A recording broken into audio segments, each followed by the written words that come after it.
கர்த்தருடைய பரிசுத்த நாமம் மகிமைப்படுவதாக. ஆசீர்வதிக்கப்பட்ட நல்ல நாள் 5/7/2025 சனிக்கிழமை, புதிய நாள், புதிய கால வேளைக்காய் கர்த்தரை நன்றியோடு துதிக்கிறேன், ஸ்தோத்திரிக்கிறேன். இந்த நாளுக்கான கர்த்தருடைய வார்த்தை எசேக்கியேல் 33 மனுபுத்திரனே, நான் உன்னை இஸ்ரவேல் வம்சத்தாருக்கு காவற்காரனாக வைத்தேன். Son of man, I have made you watchman for the house of Israel. கர்த்தருக்கு ஸ்தோத்திரம்.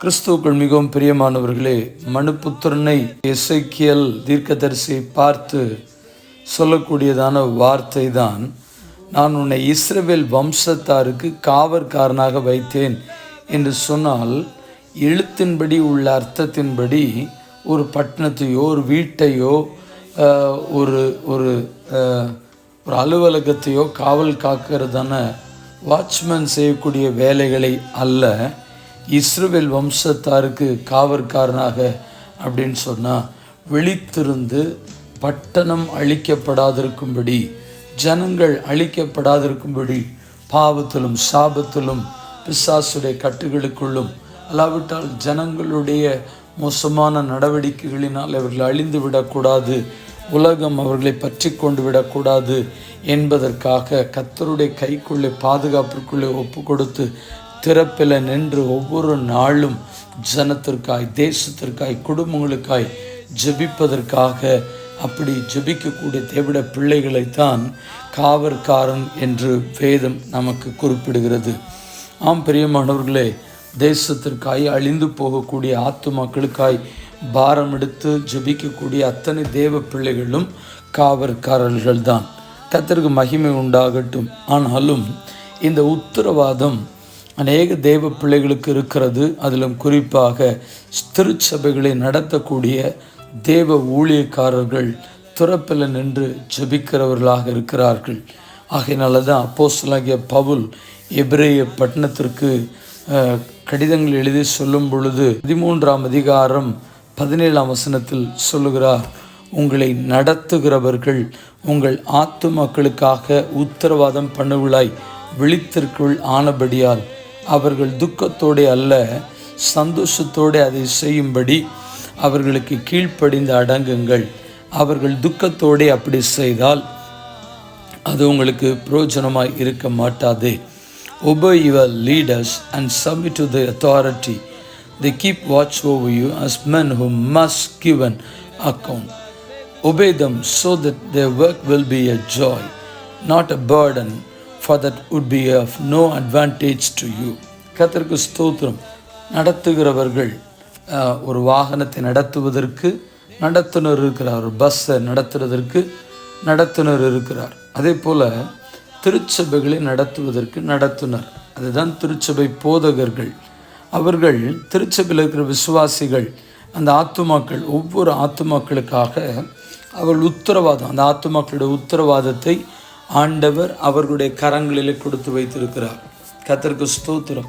திருச்சபையில் இருக்கிற ஒவ்வொரு தேவ பிள்ளைகளுடைய பெயரை மனதில் வைத்து, ஆண்டவரே மிஸ்டர் சேவியர் ஐயாவுக்காக ஸ்தோத்திரம், ஆண்டவரே அருமையான கர்த்தருக்கு ஸ்தோத்திரம் உண்டாகட்டும், மிஸ்ஸஸ் அல்ஃபோன்ஸ் அம்மாவுக்காக ஸ்தோத்திரம், ஆண்டவரே அருமையான கர்த்தருக்கு ஸ்தோத்திரம் உண்டாகட்டும், மிஸ் சித்ரா டேவிட் அவளுக்காக ஸ்தோத்திரம், ஆண்டவரே உங்களுடைய சமூகத்தில் நாங்கள் ஜெபிக்கிறோம், மிஸ்டர் எட்வின் ராமஜெயம் அவளுக்காய் ஜெபிக்கிறோம் அப்படின்னு சொல்லி ஒவ்வொரு ஆத்துமாக்களுடைய பெயர்களை தேவ சமூகத்தில் சொல்லி கர்த்தருக்கு ஸ்தோத்திரம் உண்டாகட்டும்.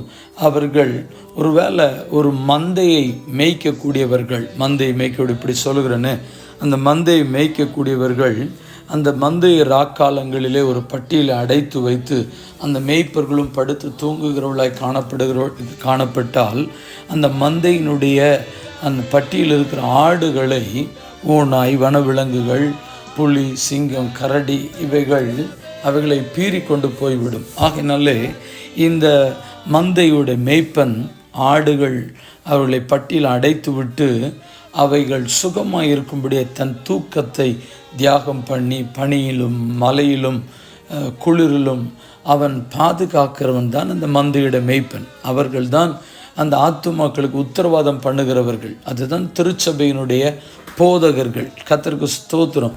ஜனங்கள் தூங்கும் பொழுது ராக்காலங்களிலே தூக்கத்தை வெறுத்து தூக்கத்தை தியாகம் செய்து திருச்சபை விசுவாசிகளுக்காய் ஆத்துமாக்களுக்காய் உத்தரவாதம், ஆண்டவரே இவரை நம்முடைய கரங்களை ஒப்பு கொடுக்கிறோம், அவர்களை நம்முடைய கரங்களை அந்த குடும்பத்தை ஒப்பு கொடுக்கிறோம் என்று சொல்லி அவள் உத்தரவாதம் பண்ணி விழித்திருக்கிறாள்.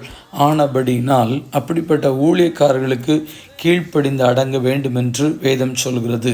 அவர்கள் துக்கப்படும்படியாய் நாம் நடப்போம் என்று சொன்னால் அது உங்களுக்கு பிரயோஜனமாய் இருக்க மாட்டாது. அவர்களை வேதனைப்படுத்தக்கூடாது, மனதை பாரப்படுத்தக்கூடாது. அவர்களுக்கு கீழ்ப்படிந்து நீங்கள் அடங்க வேண்டும். கர்த்தருக்கு ஸ்தோத்திரம். ஏசாயா அதை குறித்து சொல்லும் பொழுது நடத்துகிறவர்கள் யார்? அதுதான் உங்களுடைய போதகர். ஏசாயா 30:20-21 ஆண்டவர் உங்களுக்கு துன்பத்தின் அப்பத்தையும் உபத்திரவத்தின் தண்ணீரை கொடுத்தாலும் உன் போதகர்கள் இனி ஒருபோதும் உனக்கு மறைந்திருக்க மாட்டார்கள். உன் கண்கள் போதகர்களை காணும்.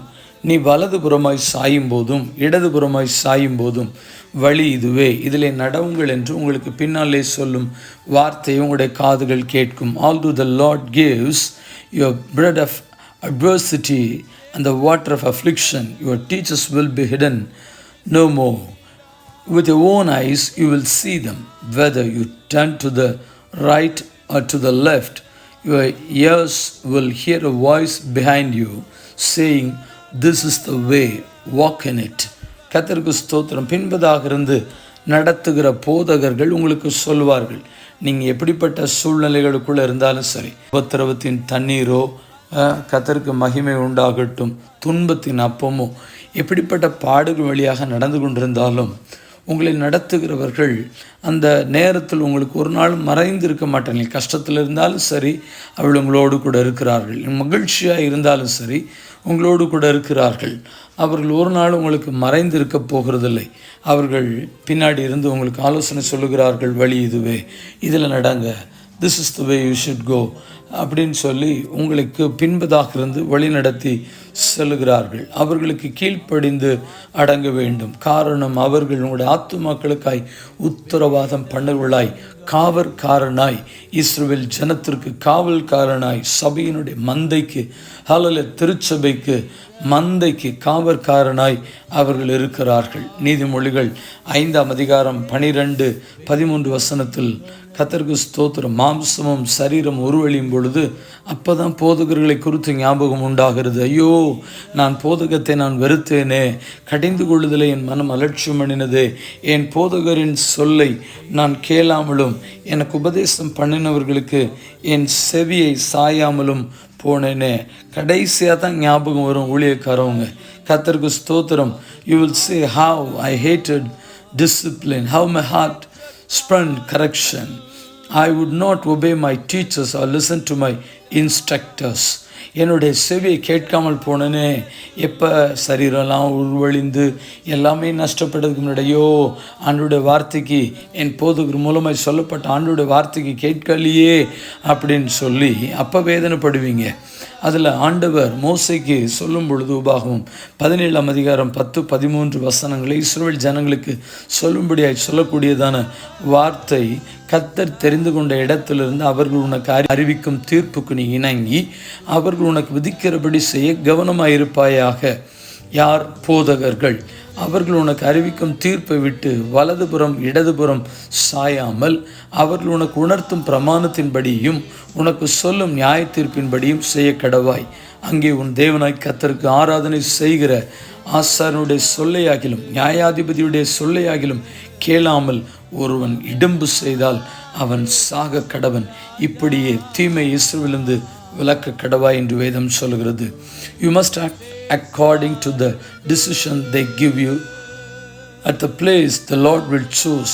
Be careful to do everything they direct you to do. Act according to the law they teach you and the decision they give you. Do not turn aside from what they tell you, to the right or to the left. The man who sows contempt for the judge or for the priest who stands ministering that to the Lord your God must be put to death, you must purge the evil from Israel. கிறிஸ்துவுக்குள் மிகவும் பிரியமானவர்களே, நம் ஆரம்பத்திலே நாம் படித்த வார்த்தை கர்த்தருக்கு ஸ்தோத்திரம் உண்டாகட்டும். ஆண்டவர் மனுபுத்திரனாகிய எசேக்கியேலை பார்த்து, நான் உன்னை இஸ்ரவேல் வம்சத்தாருக்கு காவற்காரனாக வைத்தேன், திறப்பில் நிற்பதற்காய் அழைக்கப்பட்டிருக்கிறோம், அழிந்து போகிற ஆத்துமாக்களுக்காக அழைக்கப்பட்டிருக்கிறோம், காவற்காரனாய் நிற்பதற்காக தெரிந்து கொள்ளப்பட்டிருக்கிறோம். அதிலும் நாம் இந்த நேரத்தில் ஜெபிப்போம், நம்முடைய திருச்சபையின் போதர்களுக்காக ஜெபிப்போம். காரணம், அவர்கள்தான் ஒரு காவற்காரனைப் போல மந்தைக்கு காவலாளனாய் நின்று அழிந்து போகிற ஆத்துமாக்களுக்காகவும் கர்த்தருக்கு ஸ்தோத்திரம் உண்ட திருச்சபை விசுவாசிகளுக்காகவும் அதிகமாய் அவர்கள் ஜெபிக்கிறார்கள். நமக்காக ஜெபிக்கக்கூடிய மேய்ப்பனுக்காக ஜெபிப்போம்.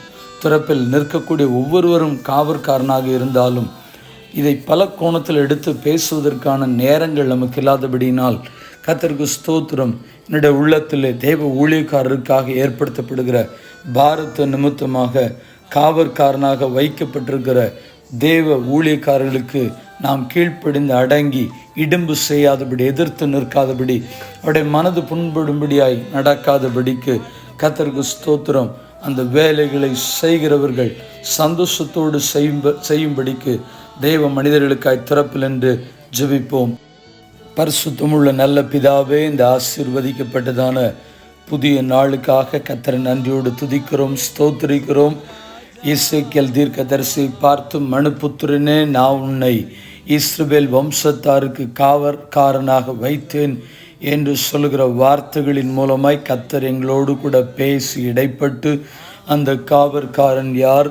ஹல்லேலூயா, இஸ்ரவேல் ஜனத்திற்காய் திறப்பில் நிற்கக்கூடியதான ஹல்லேலூயா தேவனுடைய மனிதனாக இன்றைக்கு உள்ள நடத்துகிறவர்கள், அது தேவனுடைய ஊழியக்காரர்கள், போதகர்கள், அவர்களுக்காக நாம் ஜெபிப்போம் என்கிற பாரத்தோடு கூட இந்த நாளிலே இந்த ஜெபத்தை நாங்கள் ஏறெடுக்கிறோம். கர்த்தருக்கு ஸ்தோத்திரம் உண்டாகட்டும். இந்த வசனத்தை கேட்கக்கூடிய நாங்கள் ஹல்லேலூயா, எங்களை நடத்துகிறவர்கள், எங்களுக்கு காவற்காரராக வைக்கப்பட்டிருக்கிற திருச்சபையின் போதகர்களுக்காக திறப்பில் நின்று நாங்களும் ஜெபிக்க, அவர்களுடைய மனது புண்படும்படியாக நாங்கள் நடந்து விடாதபடி எங்களையும் உம்முடைய கரங்களில் ஒப்பு கொடுத்து ஜெபிக்கிறோம். இந்த ஜெபத்தை கேட்கிற ஒவ்வொரு தேவ ஜனங்களும் கர்த்தருடைய சமூகத்திலே ஜெபிக்கிறவர்களாகவும் மாற்றும்படியாய் ஜெபிக்கிறோம். எங்கள் தேவனாய் கர்த்தர் அபிதமாய் செய்கிறபடினால் நன்றி செலுத்துகிறோம். இயேசுவின் நாமத்தில் ஜெபிக்கிறோம் ஜீவனுள்ள நல்ல பிதாவே, ஆமென். வாழ்த்துக்களுடன் ஜெபங்களுடன் pastor Jebadas. WhatsApp 9345353730. May Jesus bless you all. Amen. Amen.